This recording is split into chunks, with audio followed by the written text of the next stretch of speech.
जो ब्यूरोक्रेसी से जुड़ी है। ब्यूरोक्रेसी के अफसर इन दिनों सुर्खियों में हैं।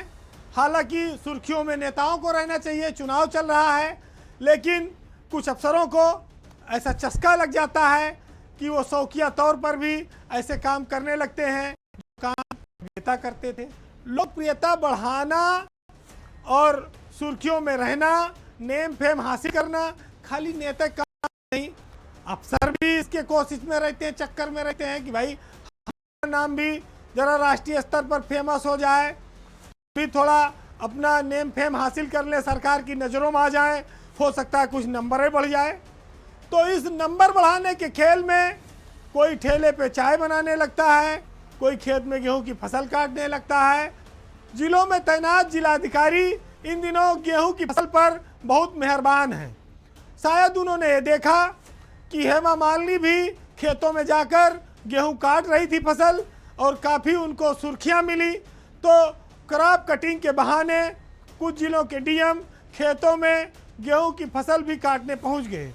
लेकिन जिला प्रशासन ने इस बात का पूरा इंतजाम और ख्याल रखा कि डीएम साहब को गेहूं की फसल काटने के दौरान कहीं कोई थकावट ना हो जाए, इसलिए कुर्सी और ठंडे पानी का भी इंतजाम रखा जाए।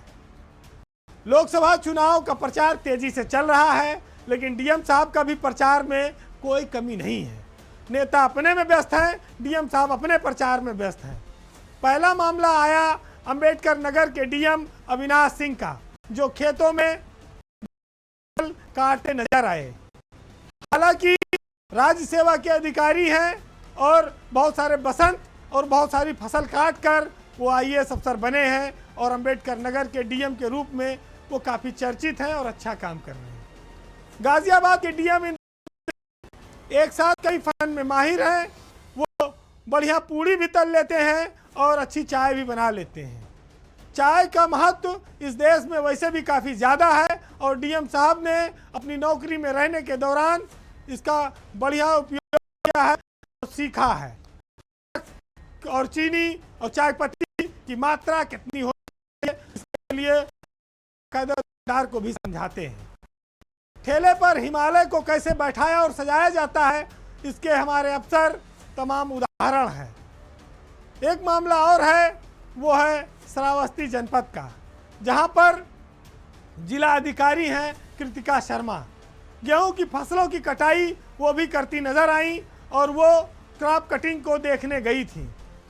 जिला अधिकारियों की मंशा इस काम के पीछे भले ही क्रॉप कटिंग का जायजा लेना हो, उत्पादन की जानकारी लेनी हो, लेकिन गाहे बगाहे कहीं ना कहीं ये खबर सुर्खियां बन जाती हैं। इस खबर में अफसरों की आलोचना करना मकसद नहीं है, मकसद ये है कि जो जिला अधिकारी इस गर्मी में जाम जनता की फरियाद सुनने के लिए तहसीलों में भी नहीं जाते, जो जिला अधिकारी बड़े बड़े बंगलों में बड़ी बड़ी व्यवस्थाओं में रहते हैं, जितना वो गेहूं की फसल काटने को लेकर चिंतित हैं, अगर यही गेहूं खरीद और धान खरीद की बेईमानी और कमीशन खोरी को लेकर अगर वो इतने चिंतित हो जाते, तो किसान को गेहूं क्रय केंद्रों पर, धान के सेंटरों पर, उत्तर प्रदेश जैसे राज्य में जहां धान खरीद में करोड़ों रुपए के अधिकारी वारे न्यारे करते हैं, तमाम सारी शिकायतें होती हैं, वहां पर किसानों का शुभचिंतक बनकर गेहूं की 4 डंठल काट देने से, वीडियो बनवाने से इन किसानों का भला होने वाला नहीं है।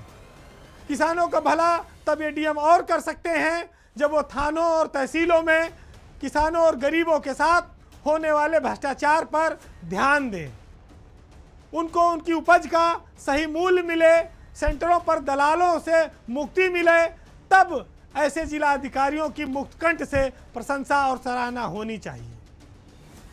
लेकिन तब ये लोग किस स्वार्थ में आंख मूंदे रहते हैं, ये आप भी अंदाजा लगा सकते हैं, आप भी जानते होंगे। कृतिका शर्मा एक नई डीएम हैं, उनकी मंशा शायद ऐसी ना रही हो, कर्मचारियों ने कुर्सी मेज लगा दिया हो, लेकिन उनके जज्बे को और आगे तक लेके जाना होगा। गांव में नाली, खड़ंजा, रास्ता, पानी बहने के कितने विवाद हैं, हजारों हजार। कोई डीएम कभी इन विवादों को निपटाने के लिए किसी गांव में क्यों नहीं जाता? किसी एक समस्या को किसी एक महीने में अगर उसने हल किया हो रेवेन्यू के, तो ये उत्तर प्रदेश के लिए 75 मामले ऐसे हो जाएंगे हर जिले में अगर महीने में एक भी घटना होने लगे। शायद अस्पतालों में जाकर डीएम साहब ने कभी इमरजेंसी में रात के 12 बजे चेक नहीं किया होगा कि जो एक्सीडेंट के लोग, जो गरीब मरीज पड़े हैं, उनको वार्ड बॉय इंजेक्शन लगा रहा है कि उनको डॉक्टर लगा रहा है, उनको दवाई मिल रही है कि खड़िया मिट्टी चिखाई जा रही है, उनको बाहर से दवाएं लिखी जा रही हैं, उनको जांच के नाम पर क्या लूटा जा रहा है। इन सब चीज़ों पर भी जिलाधिकारियों को अगर थोड़ा ध्यान जाए तो कितनी व्यवस्था में सुधार हो जाए। बहरहाल आज के पावर सेंटर में इतना ही।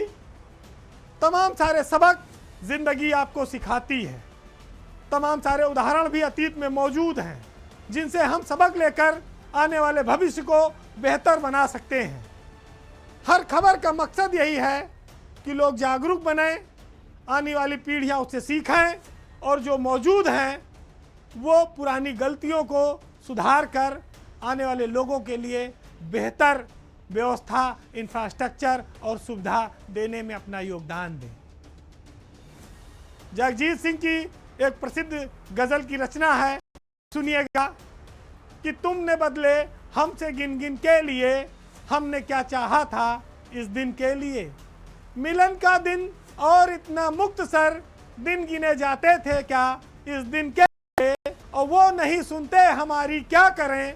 मांगते हैं हम दुआ जिनके लिए, और चाहने वालों से अगर मतलब नहीं तो आप फिर पैदा हुए किनके लिए। नमस्कार।